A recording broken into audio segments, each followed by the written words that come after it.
Yesterday, I said this about Alexis Mac Allister. I think having Mac Allister in there will make a world of difference to Liverpool Football Club. And immediately, that signing puts us back in the title race for me. High praise indeed, but I seriously think, my opinion is that he can take Liverpool to the very next level. Or back to where they belong. In today's video, I'm going to be exploring what exactly he can offer Liverpool in multiple systems that he has played in throughout his career, and what particular skill sets he can offer in terms of his technicality and where he operates in the field. I'm Chris Stonage, this is the Stonage channel, let's get into it. So we've had pretty much everything but a here we go from Fabrizio Romano on the Alexis Mac Allister deal for Liverpool from Brighton and Hove Albion. Rumoured fee of around 60 to 65 million pounds. And Mac Allister is a player who is tipped to be able to really turn around the fortunes of a misfunctioning and a poor Liverpool midfield. Gone are the days of the utility of Wijnaldum, Henderson and Fabinho in that midfield, with the latter two offering pretty much nothing in the 2022-23 season, sparking a lot of debate as to how they need to evolve and improve in this position. Thiago Alcantara, Naby Keita, Alex Oxlade-Chamberlain have all had spells and have all been injured throughout the last 4 to 5 years, whilst James Milner has left on a free. In the last couple of seasons, Curtis Jones has come to the fore, and especially in the latter part of this season has really established himself as part of that midfield. Harvey Elliott had a spell too, but I think with this new system that Liverpool are playing, this 3-2-5, he'll probably drift out to more the right-hand side. Now, on the opposite side is Alexis Mac Allister. So, of course, he was born as a number 10, really, with his time in Argentinos Juniors, whilst he was spotted by the amazing scouting system they have at Brighton and Hove Albion. He stayed on loan over in Argentina before they deemed him ready to come and stake his claim at the Amex Stadium. The Seagulls at the time were on their way up.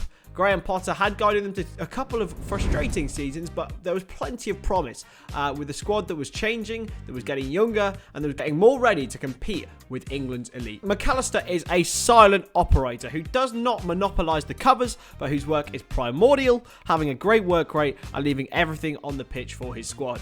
Now tell me if that brief paragraph does not just whiff of a Jurgen Klopp midfielder. It stinks of one, and I'm sure he is going to be so exciting in this midfield. One of his greatest qualities for me is the way that he's so tactically aware and that he can adjust on any given situation. We've seen at Brighton and Hove Albion this season, especially in his performances against Manchester United, in both the FA Cup semi-final and in the match in the league where he scored the winning penalty fittingly, how he's been able to adjust his game defensively, in the midfield battle, and then offensively, which is probably his greatest strength. He possesses an amazing first touch. He manipulates the ball really well, has a great passing range, drives with the ball really well, has great close control. He's pretty much got everything you need for a central midfielder, an attacking central midfielder in the modern day. Let's have a look at the World Cup, where Mac Allister was such a key part of Argentina's triumph in Qatar. He was really heavily involved in the defensive phases of the game. And it really showcased how much of a hard worker Alexis Mac Allister truly is. But not only did he, do so well in these defensive phases, he also had great defensive statistics when playing in the upper third, closing down really well, pressing high, and winning the ball back for his teammates. And when you've got Lionel Messi, Lautaro Martinez, Angel Di Maria, and the rest, I'm sure that plenty of goals were scored from these. So Mac Allister's physicality is probably one of his biggest weaknesses. He is 5'9", and of course he is still developing. He's 24 years old. He is developing physically.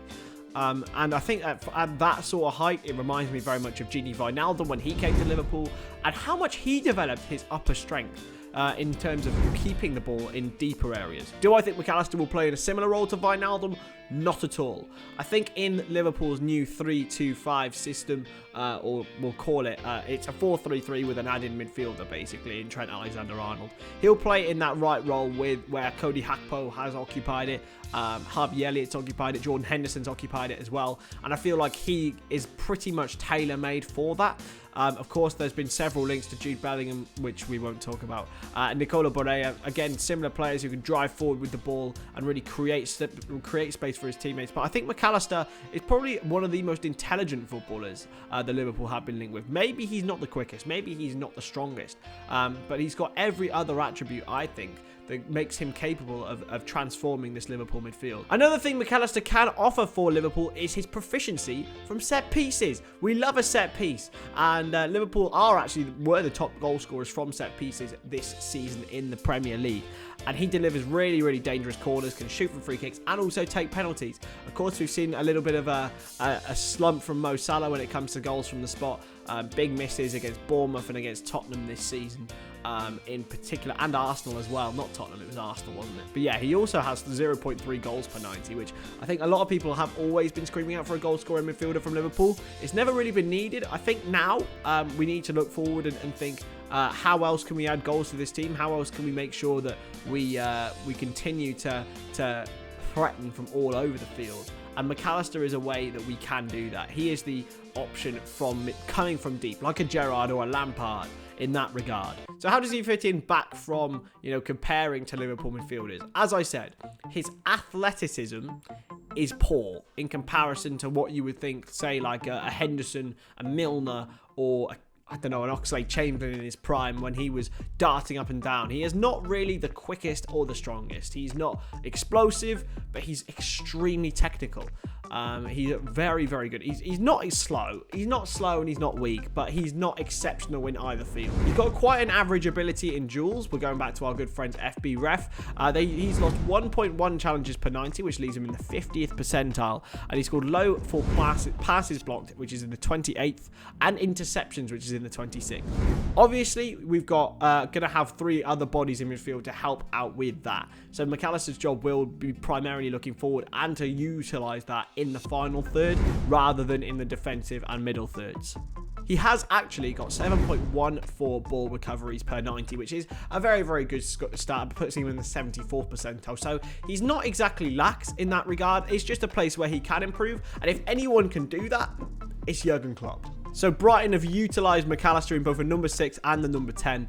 But for Liverpool, it'll be smack bang in the middle of that, won't it? It'll be in that left side in number 8, maybe even drifting to the right as well. He is right-footed, so he can play either side. I'd say I'd rather put him on the left, and then we'll see what else happens with him. But in general, I think this is a 10 out of 10. Perfect signing for Liverpool. It's earmarked. He is bona fide. He is perfect for the Reds. But let me know what you think about him in the comments below. I've been Chris Stonage. This is the Stonage channel, and I'll see you later. Bye-bye.